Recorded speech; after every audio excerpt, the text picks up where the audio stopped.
नमस्कार, आप देख रहे हैं किसान इंडिया और मैं हूं आपके साथ पारुल यादव। दोस्तों, मौसम विभाग ने अगले 24 घंटों में मौसम में बड़ा बदलाव होने की चेतावनी जारी की है।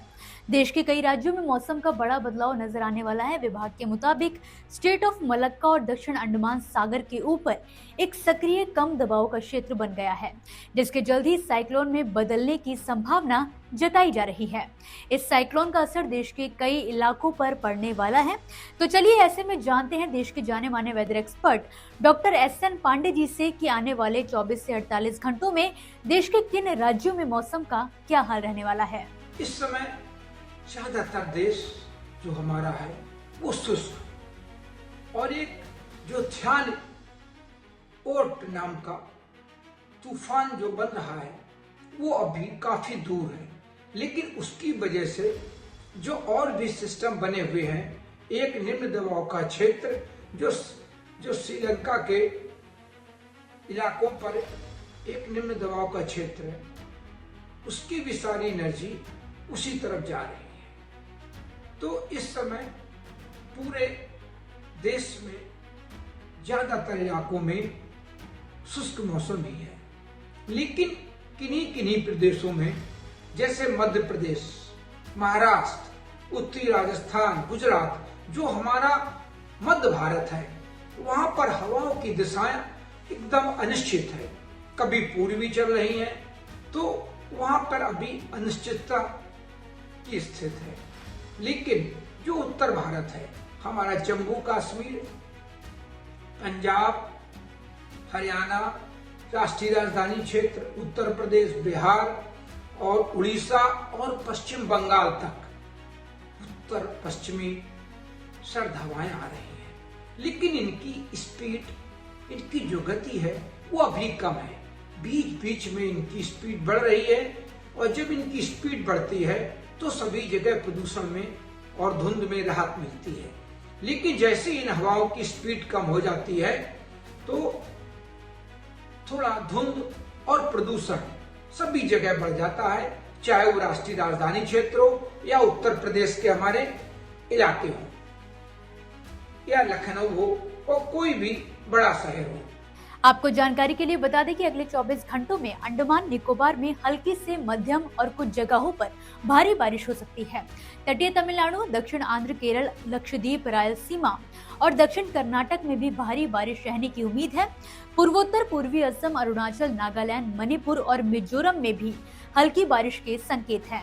उधर अगले 2 से 3 दिनों में मध्य भारत, महाराष्ट्र और गुजरात में रात का तापमान थोड़ा बढ़ सकता है, जबकि पश्चिमी मध्य प्रदेश में शीतलहर की स्थिति बन सकती है। प्रदूषण की समस्या इस समय सभी जगह बहुत विकराल रूप से चल रही है। इसका एक कारण और होता है कि जब सर्दी पड़ने लगती है, सर्दी बढ़ती है तो तापमान गिरते हैं, तो टेम्परेचर इन्वर्जन हो जाता है। टेम्परेचर इन्वर्जन में जो नीचे ठंडी हवाएं हो जाती हैं, उसके ऊपर गर्म हवाओं की एक परत बन जाती है जो ब्लैंकेट का काम करती है, जिसकी वजह से जो भी प्रदूषक होते हैं, ग्रीन हाउस गैसेज होती हैं, धूल के कण होते हैं, ये सारे नीचे धरातल पर इकट्ठे होने लगते हैं। जबकि इसके उलट गर्मियों में ये नहीं हो पाता है, जिसकी वजह से सारा प्रदूषण ऊपर एटमॉस्फेयर में ब्रॉडकास्ट हो जाता है, नीचे धरातल पर जमीन के पास इकट्ठा नहीं होता है।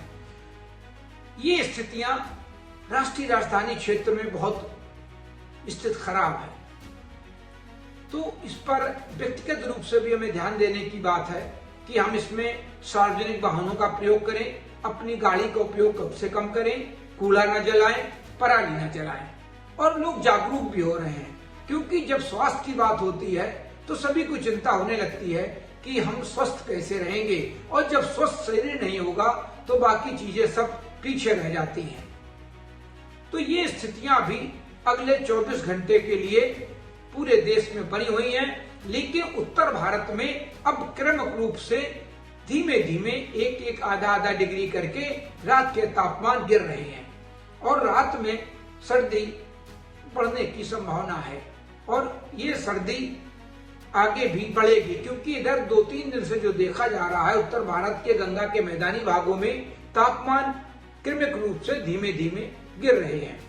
तो अभी यही स्थितियां जारी रहेंगी, लेकिन इसके बाद जो माह अंत में नवंबर के लास्ट में जो थियान ओट नाम का तूफान है वो फिर हमारे देश के तटों पर आएगा, जिसकी वजह से देश के कई प्रदेशों में बारिश होने की संभावना बढ़ेगी। और ये बारिश होना भी जरूरी है, क्योंकि तब तक हमारी रबी की फसलों की, गेहूं की बुआई हो जाएगी। और अगर बारिश होती है तो ये बिल्कुल पानी क्या सोना बरसता है हमारे पूरे गंगा के मैदानी भागों में। पहली सिंचाई बड़े आराम से बिना पैसे की किसानों की, इसमें बड़ी बचत हो जाती है। और जहां पर इरिगेशन की सुविधाएं नहीं होती हैं वहां पर भी एकदम सोना बरसता है। तो दोस्तों, इसी के साथ फिलहाल के लिए इस वीडियो में बस इतना ही। आप मुझे दीजिए इजाजत, और इसी तरह मौसम से जुड़ी ताजा अपडेट के लिए आप देखते रहिए किसान इंडिया। धन्यवाद। मुझे बरसात की झीनी झीनी फुहारें मिले ना मिले, हमें पावस की उमस चाहिए। जी हां, मैं किसान हूं, क्रांति बीज बोना चाहता हूं। मुझसे अभी सावन भादों, क्वार कार्तिक या फागुन की बातें मत करो। मैं आषाढ़ की पहली बारिश में भीगकर ठहरी हवा में उमस से आकुल व्याकुल होना चाहता हूं।